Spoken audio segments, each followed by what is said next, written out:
Kung may 100,000 pesos kang savings ngayon, congratulations. Pero dito nagsisimula ang mas mahirap na tanong. Ano ba talaga ang pinakamagandang gawin dito? Ilagay lahat sa bangko, bumili ng stocks, pumasok sa Bitcoin, mag-MP2, mag-business, o gamitin muna bilang emergency fund? Ang problema, maraming tao ang naghahanap agad ng pinakamataas na return bago nila itanong kung para saan ba talaga ang pera. Sa personal finance, hindi palaging pinakamataas na kita ang pinakamagandang desisyon. Mas mahalaga kung kailan mo kailangan ng pera, gaano kalaki ang risk na kaya mong tanggapin, at kung mayroon ka ng financial safety net. Ang 100,000 pesos ay pwedeng maging simula ng mas malaking investment portfolio, pero pwede rin itong mawala ng mabilis kapag maling product ang pinili sa maling panahon. Bago isipin ang investing, unang tanong ay simple: may emergency fund ka na ba? Ang emergency fund ay perang hindi mo inaasahang kikita ng malaki dahil ang pangunahing trabaho nito ay protektahan ka kapag nawalan ka ng income, nagkaroon ng medical expense, nasiraan ng sasakyan, may kailangang ayusin sa bahay, o may biglaang family emergency. Kung ang monthly essential expenses mo ay halimbawa 20,000 pesos, ang 3 months na basic emergency fund ay nasa 60,000 pesos. Kung gusto mo naman ng 6 months na buffer, aabot iyon sa 120,000 pesos. Ibig sabihin, kung 100,000 pesos pa lamang ang total liquid savings mo at wala kang ibang reserve, maaaring hindi pa magandang idea na i-invest lahat. Ang perang maaaring kailanganin mo bukas ay hindi dapat nakalagay sa asset na pwedeng bumagsak ng malaki ngayong linggo. Mas relevant ang usapang ito dahil mataas pa rin ang pressure mula sa presyo ng mga bilihin. Noong June 2026, ang headline inflation sa Pilipinas ay nasa 6.4%, kahit bumaba ito mula sa 6.8% noong May. Kasabay nito, itinaas ng Bangko Sentral ng Pilipinas ang policy rate sa 4.75% noong June 18. Ang simpleng ibig sabihin nito para sa saver ay hindi magandang strategy ang permanenteng magtago lamang ng malaking cash na halos walang kinikitang interest dahil unti-unting nababawasan ang purchasing power nito. Pero hindi rin ibig sabihin na dapat mong ilagay agad sa risky investment ang lahat. Sa environment na mataas ang rates, may value ang paghahanap ng safe at liquid places para sa perang kailangan mong protektahan. Kung emergency fund ang purpose ng malaking bahagi ng iyong 100,000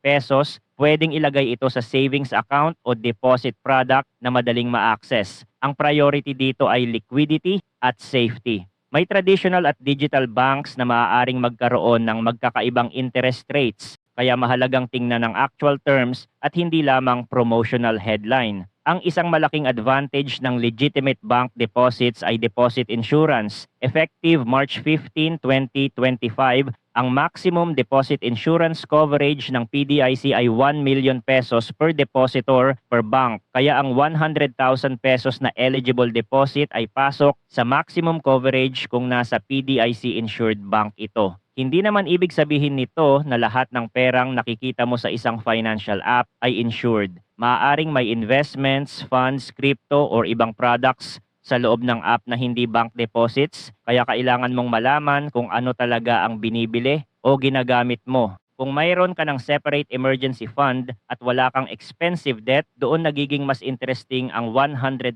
pesos. Hindi mo kailangang pumili ng iisang investment at ilagay ang buong amount doon. Pwede mong hatiin ayon sa purpose. Isang portion para sa liquid cash, isang portion para sa conservative investments, at isang portion para sa long-term growth. Hindi ito fixed formula dahil magkakaiba ang income, age, dependence, responsibilities, at goals ng bawat tao. Ang importante ay diversification. Kapag nilagay mo ang buong 100,000 pesos sa iisang stock, isang crypto coin, isang negosyo, o isang speculative opportunity, isang maling desisyon lamang ang pwedeng magkaroon ng malaking epekto sa buong savings mo. Kapag may iba't ibang purpose ang pera, mas malinaw din kung gaano kalaking risk ang pwedeng kunin sa bawat bahagi. Para sa perang hindi mo kailangan agad pero ayaw mo ring ilagay sa mataas na volatility, maaaring tingnan ang government securities, time deposits, money market funds, at ibang conservative instruments. Ang treasury bills at government bonds ay essentially pagpapautang sa gobyerno kapalit ng return. Ang time deposit naman ay bank deposit na karaniwang may agreed period bago maturity. Ang money market fund ay investment fund na karaniwang naglalagay sa short-term instruments, kaya hindi ito kapareho ng insured savings deposit. Ang goal sa ganitong category ay hindi yumaman ng mabilis. Ang goal ay mapanatiling productive ang pera habang controlled ang risk at aligned sa panahon kung kailan mo ito kakailanganin. Kung may goal ka within 1 to 3 years, gaya ng tuition, down payment, business equipment o malaking family expense, mas mahalaga ang preservation at liquidity kaysa paghahabol ng pinakamataas na possible return. May mga Pilipino ring tumitingin sa Pag-ibig MP2 bilang bahagi ng long-term savings strategy. Ang importanteng idea rito ay hindi kung alin ang may pinakamagandang advertised return ngayong taon. Ang dapat isipin ay kung gaano katagal mong kayang hindi galawin ang pera. Kung may investment na mas mahaba ang holding period, hindi magandang ilagay roon ang perang maaari mong kailanganin sa emergency. Kapag stable ang income, may separate emergency reserve at mahaba ang financial horizon, pwedeng magkaroon ng lugar ang ganitong type ng savings vehicle sa conservative side ng portfolio. Simple ang principle. Short-term money should remain accessible. Long-term money can accept longer holding periods. Kapag pinaghalo mo ang dalawang purpose, doon madalas nagsisimula ang problema dahil napipilitan kang mag-withdraw o magbenta sa hindi magandang panahon.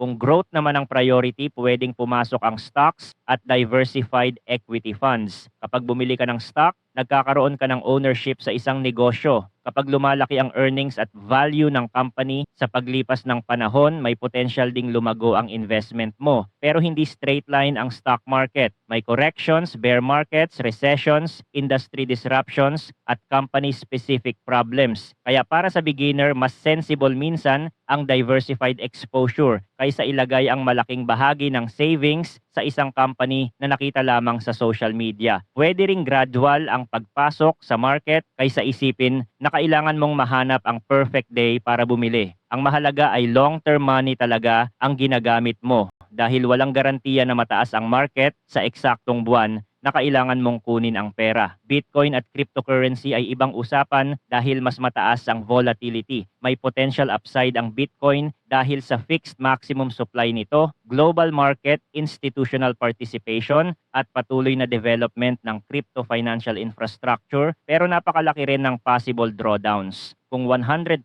pesos ang buong savings mo, mapanganib ang mindset na ilalagay lahat sa crypto dahil gusto mong mabilis itong gawing 200,000. Kapag tumaas, maganda ang resulta. Kapag bumagsak naman ng 40 o 50%, maaaring mawala ang perang kailangan mo sana para sa emergency o importanteng gastos. Kaya kung pipiliin mong magkaroon ng crypto allocation, mas sensible na ang amount ay iyong kaya mong makita na magkaroon ng malaking volatility nang hindi nasisira ang buong financial plan. At hindi magandang dahilan ang bumili dahil lamang trending ang coin, may influencer na bullish o may nagsasabing siguradong malapit na itong sumabog. May isa pang investment na madalas hindi agad naiisip pero maaaring magkaroon ng mas malaking epekto sa financial future mo. Investment sa sariling earning power. Kung ang portion ng 100,000 pesos ay makakatulong para makakuha ka ng certification, professional equipment, software, training, inventory o skill na maaaring magtaas ng monthly income mo, posibleng mas malaki ang long-term effect nito kaysa ilang percent na annual investment return. Halimbawa, kung gumastos ka ng 20,000 pesos sa equipment at practical skill na pagkatapos ay nagbibigay sa iyo ng additional 5,000 pesos na income kada buwan, malaki ang potential value nito. Pero hindi rin automatic na magandang investment ang lahat ng courses o business opportunities. Kailangan may realistic demand,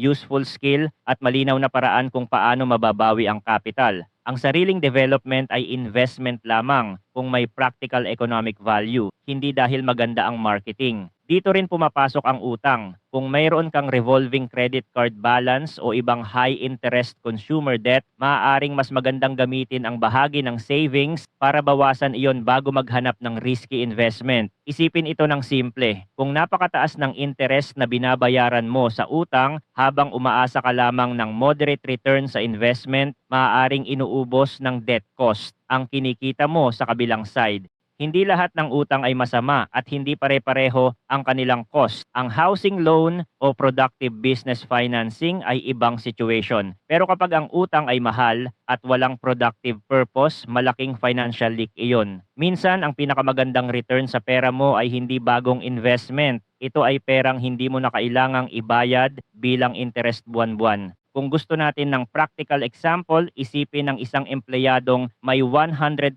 pesos, stable ang trabaho, walang high interest debt pero wala pang sapat na emergency fund. Sa ganitong sitwasyon, maaaring mas logical na malaking bahagi muna ang manatiling liquid at safe. Maliit na portion lang muna ang maaaring ilagay sa long-term investment habang dinadagdagan buwan-buwan ang savings. Ibang case naman ang taong mayroon ng 6 months na emergency fund at ang 100,000 pesos ay extra capital talaga. Dito pwedeng mas malaki ang allocation sa diversified investments. Kung freelancer o entrepreneur ka, maaaring kailanganin mo naman ng mas malaking cash buffer dahil hindi fixed ang income. Kung breadwinner ka, maaaring mas conservative ang setup dahil hindi lamang sarili mong gastos ang kailangan mong protektahan. Kaya walang universal formula na automatic na tama para sa lahat. Isa sa pinakamalaking pagkakamali ay isipin na kailangang pagtrabahuhin ang buong 100,000 pesos agad. May value ang cash dahil nagbibigay ito ng flexibility. Kapag may emergency, hindi mo kailangang umutang. Kapag may magandang opportunity, may available kang capital.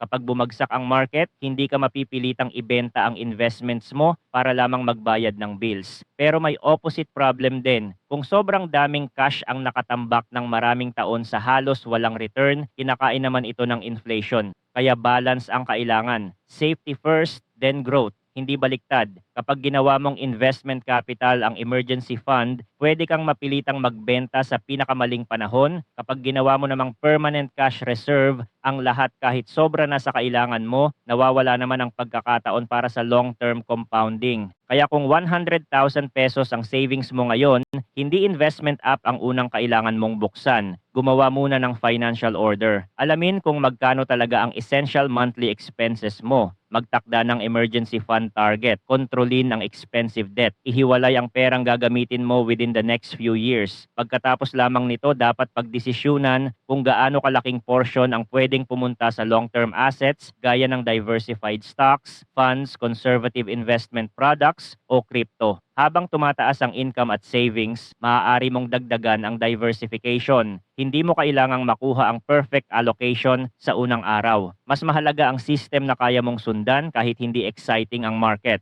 Sa huli, ang 100,000 pesos ay hindi maliit na halaga pero hindi rin ito magic number na kailangang gawing 1 million agad. Ang pinakamalaking advantage nito ay binibigyan ka nito ng breathing room at pagkakataong gumawa ng mas magandang financial decisions. Kung wala kang emergency fund, protection muna. Kung may expensive debt, ayusin muna ang leak. Kung stable na ang foundation, saka gamitin ang bahagi ng pera para sa long-term growth. At kung kaya mong gamitin ang isang porsyon para pataasin ang earning power mo, maaaring iyon pa ang magkaroon ng pinakamalaking epekto sa future wealth mo. Hindi lang dapat ang tanong ay, saan ko ilalagay ang 100,000 pesos? Mas magandang itanong, ano ang trabaho ng bawat piso sa 100,000 pesos ko? Kapag malinaw ang sagot diyan, mas madaling malaman kung alin ang dapat manatiling cash, alin ang dapat protektahan, at alin ang pwedeng gamitin para lumago.